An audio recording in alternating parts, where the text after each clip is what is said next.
Decisão sem número, de 14 de dezembro de 1890, manda queimar todos os papéis, livros de matrícula e documentos relativos à escravidão existentes nas repartições do Ministério da Fazenda. A medida, assinada 2 anos e 7 meses depois da abolição da escravatura pelo então ministro dos Negócios da Fazenda, Rui Barbosa, tinha o objetivo de apagar todas as diferenças jurídicas entre as pessoas, preservando o conceito de cidadania republicana e impedindo qualquer discriminação. A decisão de Rui Barbosa atingia parcela importante da documentação sobre os escravos.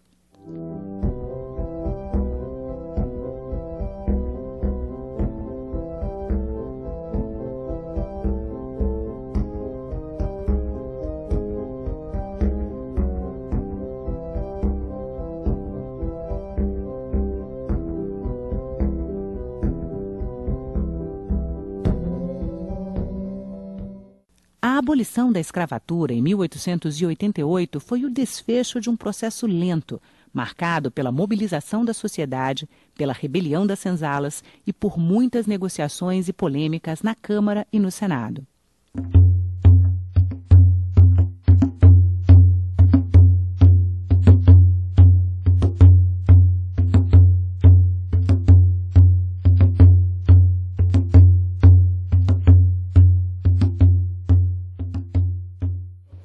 A escravidão durou no Brasil 150 mil dias, aproximadamente.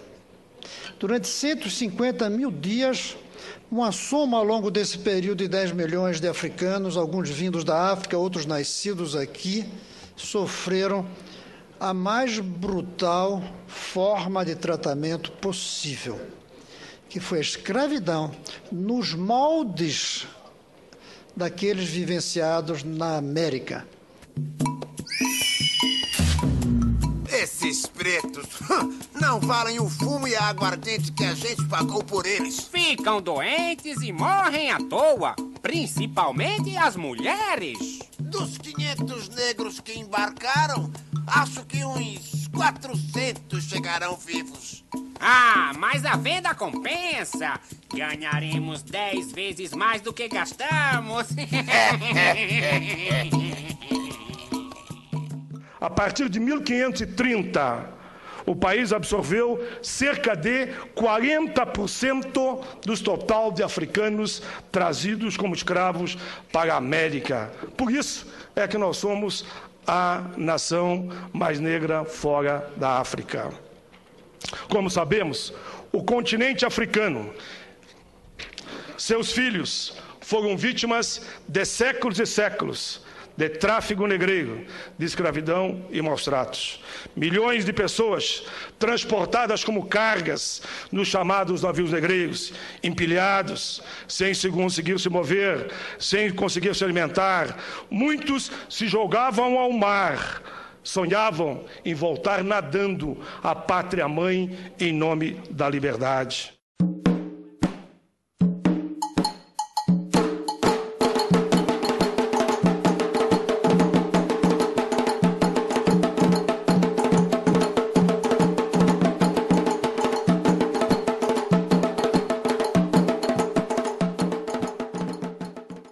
Os escravos trabalhavam especialmente nas minas e nas lavouras de café, cana-de-açúcar e algodão. Em 1864, havia 1.715.000 escravos no Brasil. 10 anos depois, esse número baixava para quase 1.541.000. Mais 10 anos e o número de escravos no país havia sido reduzido para quase 1.241.000, chegando a cerca de 723.000 em 1887, às vésperas da assinatura da Lei Áurea. De manhã cedo no lugar, todo enfeitado, nós ficava amontoado pra esperar os compradores.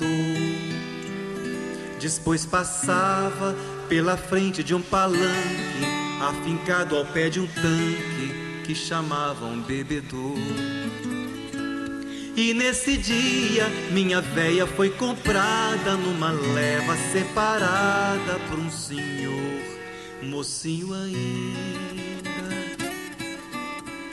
Minha veinha, que era flor dos cativeiros, Fuinté, mãe de terreiro da família dos Cambindas.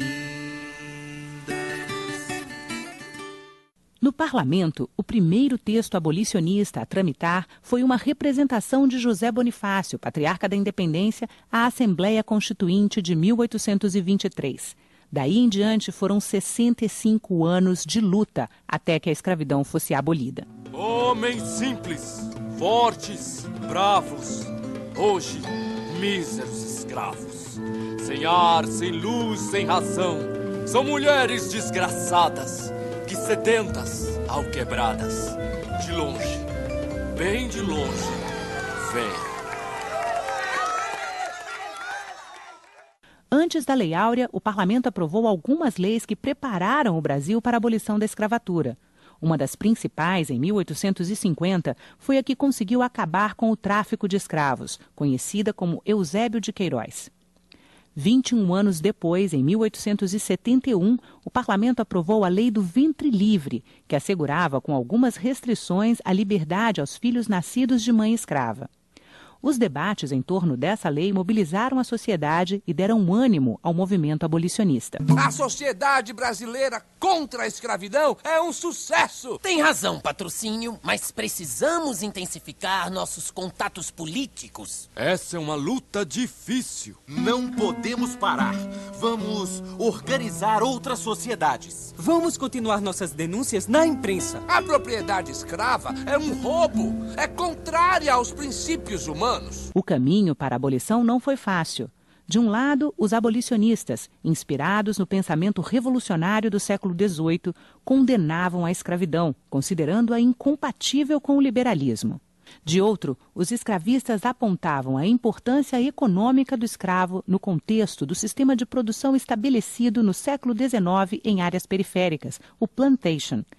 Esse sistema, que privilegiava a monocultura, baseava-se no emprego em larga escala de mão de obra escrava, com o objetivo de atender às demandas das metrópoles.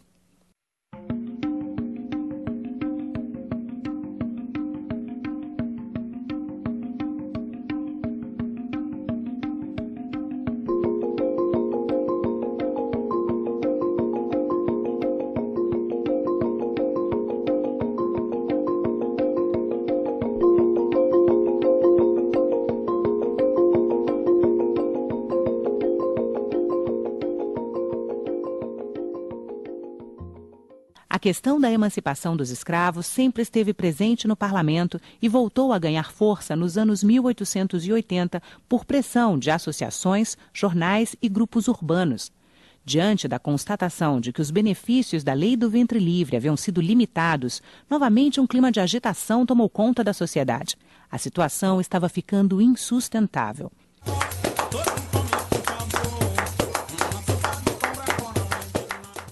Em 1884, o gabinete Dantas apresentou proposta que resultou na Lei dos Sexagenários, ou Lei Saraiva-Cotegipe.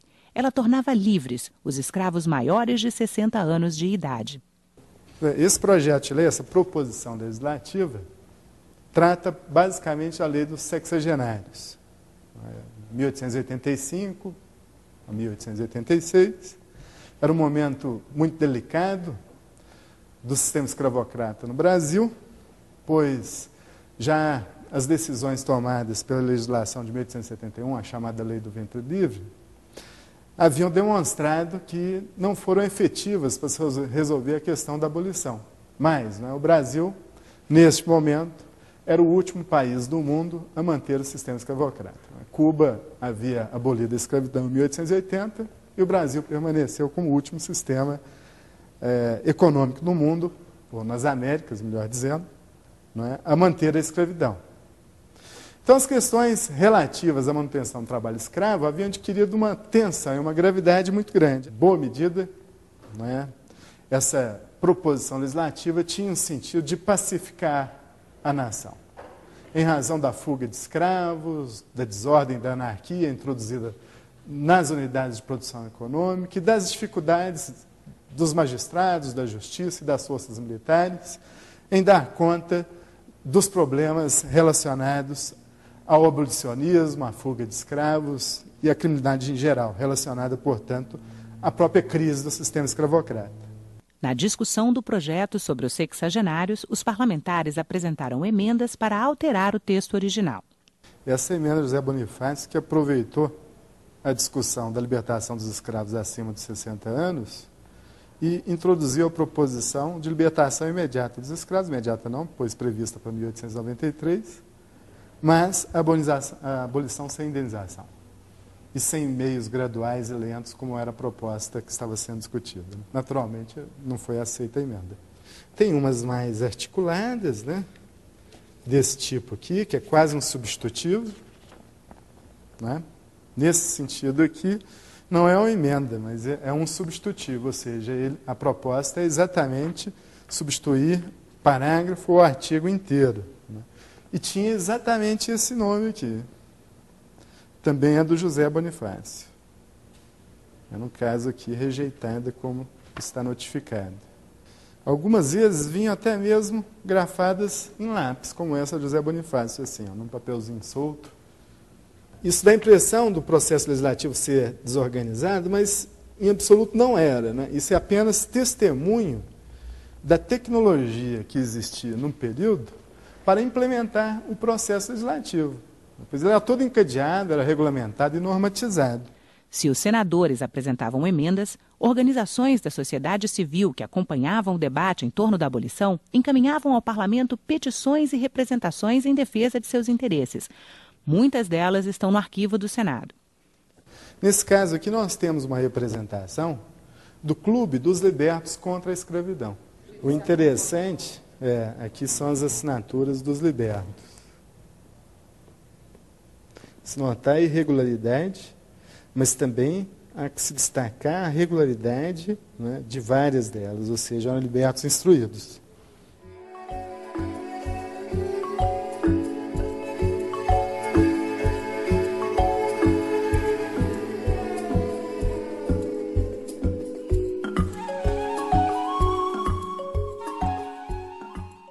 Em menos de 2 anos, durante a tramitação da proposta de libertação dos sexagenários, houve 2 dissoluções da Câmara e 2 trocas de gabinete, com a substituição dos liberais pelos conservadores.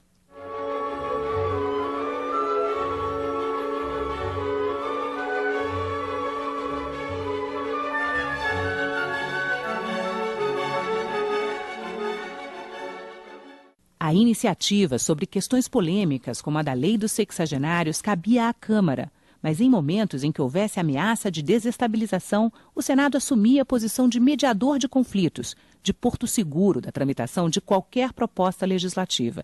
Isso era possível porque o Senado exercia influência sobre a vontade política da Câmara dos Deputados. Na análise do projeto que deu origem à lei dos sexagenários, houve um fato significativo. O debate começou pelo Senado e não pela Câmara. Isso facilitou a tramitação da proposta e deu uma resposta à impaciência popular.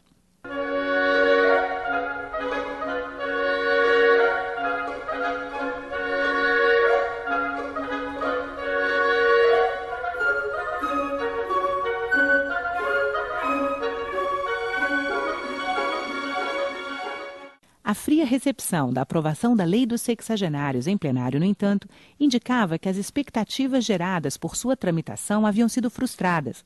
Logo começaram a surgir propostas em favor da abolição imediata da escravidão, sem indenização.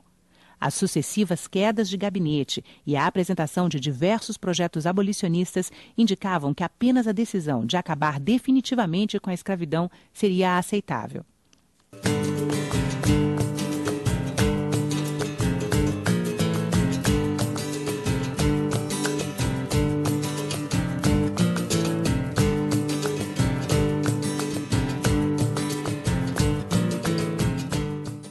Nos pouco mais de 2 anos que separam a Lei dos Sexagenários da Lei Áurea, ficou clara a crise de legitimidade do sistema escravista. As sociedades abolicionistas intensificaram suas ações, a imprensa assumiu a causa, as manifestações populares multiplicaram-se, as autoridades já não reprimiam a debandada dos campos e a desobediência jurídica dos magistrados. os proprietários passaram a generalizar a alforria forçada, liberdade por meio de contrato de prestação de serviço com prazo determinado. No parlamento, o debate estava instalado de forma irreversível. Sempre que penso que atualmente é o Brasil a única nação do mundo cristão que possui escravos, em mim mesmo sinto uma revolta contra este obscurantismo, contra o desconhecimento dos direitos da civilização, do cristianismo e da liberdade, para que de uma vez tenhamos de acabar com esta instituição daninha e maldita, que ainda existe simplesmente porque por um engano, uma classe somente, e desta nem todos, insiste em pensar que ela, continuando por mais 2, 4 ou 6 anos, virá salvar o país. Tenho profunda e robusta convicção de que o maior perigo da atualidade é o escravo com todos os seus direitos iludidos. O cativeiro está morto e não pode ressuscitar. É preciso enterrá-lo. Não teremos partidos, não teremos governo, não teremos coisa alguma, enquanto a escravidão entrar como elemento perturbador da ordem moral e social. A crise repercutiu fortemente no parlamento no final da sessão legislativa de 1887, quando se conheceram os dados da primeira matrícula dos escravos. A expressiva diminuição da população escrava em pouco tempo era apresentada como indicador da falência do sistema. Era urgente evitar que a crise adquirisse maiores proporções. O presidente do Conselho de Ministros, Barão de Cotegipe, foi sitiado pelos senadores em plenário. Os liberais apresentaram o Projeto dos 14, que marcava para o fim de 1889 a abolição, mas não conseguiram aprová-lo. Todos são projetos apresentados por senadores sobre a abolição. O projeto dos 14 é esse aqui. Esse é o chamado Projeto dos 14, porque são 14 senadores que o assinam, em 3 de junho de 1887, ou seja, uns 8, 9 meses antes da abolição mesmo. Aqui, essas proposições elas já delimitam o fim da escravidão, sem indenização, com data muito próxima. Essa aqui, que foi apresentada, como eu disse, em 3 de junho de 87, dizia que aos 31 dias de dezembro de 1889, cessará de toda a escravidão no Império. É o primeiro artigo. Depois os outros artigos são apenas complementares a este, né? É interessante que, apesar de apresentada anteriormente à lei apresentada pela princesa Isabel, ela previa o fim da escravidão para um momento posterior, né?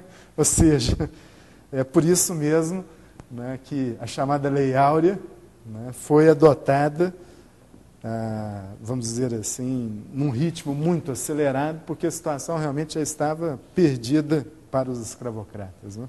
O ano de 1888 começou com troca de gabinete e permanência da situação. Cotegipe era agora o líder isolado da reação conservadora.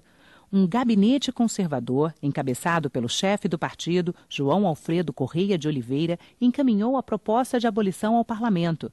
No dia 3 de maio de 1888, na fala do trono, na abertura dos trabalhos legislativos, a princesa Isabel declarou: a extinção do elemento servil, pelo influxo do sentimento nacional e das liberdades particulares, em honra do Brasil, adiantou-se pacificamente de tal modo que é hoje a aspiração aclamada por todas as classes, com admiráveis exemplos de abnegação da parte dos proprietários. Quando o próprio interesse privado vem espontaneamente colaborar para que o Brasil se desfaça da infeliz herança que as necessidades da lavoura haviam mantido, confio que não hesitareis em apagar do direito pátrio a única exceção que nele figura em antagonismo com o espírito cristão e liberal das nossas instituições. A proposta do Executivo extinguindo a escravidão foi encaminhada à Câmara dos Deputados no dia 8 de maio. Mais de 5.000 pessoas acompanharam a discussão da matéria. No dia 10 de maio, chegou ao Senado, levando à tribuna vários senadores. A propriedade sobre o escravo, como sobre os objetos inanimados, é uma criação do direito civil. A Constituição do Império, as leis civis, as leis eleitorais, as leis de fazenda, os impostos, etc., tudo reconhece como propriedade e matéria tributável o escravo, assim como a terra. dessas relações sociais, da encarnação, por assim dizer, da escravidão no seio da família e no seio da sociedade, resultaram relações múltiplas e obrigações diversas. E de um traço de pena se legisla que não existe mais tal propriedade, que tudo que podia ter relação com ela desaparece, que nem contratos, nada, absolutamente pode ter mais vigor? A proposta que se vai votar é inconstitucional, antieconômica e desumana. É desumana porque deixa expostos à miséria e à morte os inválidos, os enfermos, os velhos, os órfãos e crianças abandonadas da raça que quer proteger. É antieconômica porque desorganiza o trabalho, dando aos operários uma condição nova, que exige novo regime agrícola. É inconstitucional porque ataca de frente, destrói e aniquila para sempre uma propriedade legal. Senhores, a abolição da escravidão não marcará para o Brasil uma época de miséria, de sofrimentos, uma época de penúria. Uma simples consideração, porque a discussão longa virá depois. Bastará para tranquilizar os que se aterrarem com os presságios dos 2 honrados senadores que me precederam. Dentro do espaço de 17 anos, 800 mil escravos têm desaparecido do Brasil. Pois bem, senhores, é justamente neste período que se nota maior riqueza no país, grande aumento de trabalho e com ele maior produção, e como consequência, considerável aumento na renda pública. Tem-se apelado para os transtornos que desta proposta hão de provir. Sei bem que não se extirpa do organismo social um cancro secular sem que perturbações se operem. Nunca mais há de abrir-se, porém, a cicatriz desta ferida, e sobre ela se levantará, o patriotismo e o bom senso dos brasileiros o indicam, o grande edifício da crescente prosperidade de nossa pátria. No dia 13 de maio, o projeto foi aprovado em tempo recorde na Câmara, com apenas 9 votos contrários, e no Senado, com somente 6 votos contrários. Foi encaminhada a Princesa Isabel para a sanção.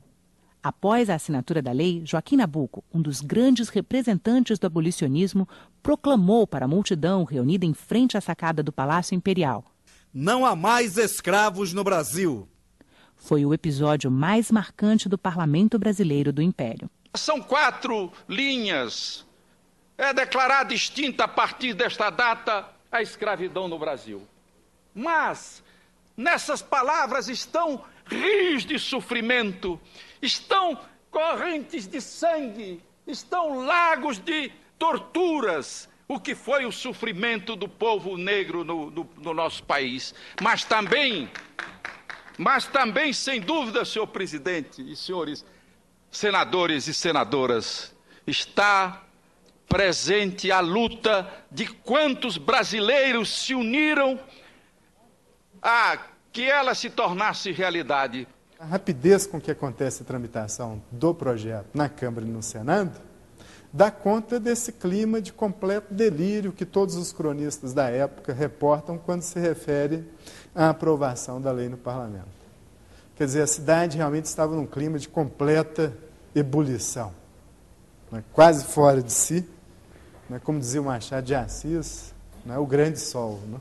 Houve sol, e grande sol, naquele domingo de 1888, em que o Senado votou a lei, que a regente sancionou, e todos saímos à rua. Sim, também eu saí à rua. Eu, o mais encolhido dos caramujos.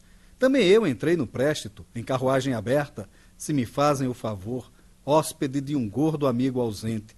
Todos respiravam felicidade, tudo era delírio. Aprovada a Lei Áurea, mais de 700 mil escravos, em sua maioria de Minas Gerais, Rio de Janeiro e São Paulo, foram libertados. Livres, mas sem meios para reconstruir a vida, os ex-escravos passaram a constituir um grupo da população privado de direitos fundamentais e sujeito a condições adversas, situação reproduzida ao longo do século seguinte e que ainda hoje persiste. Seu Zé, vim lhe avisar que tem onde o senhor dormir agora. Onde é, comadre? Lá perto de onde eu moro, num lugar que estão chamando de favela.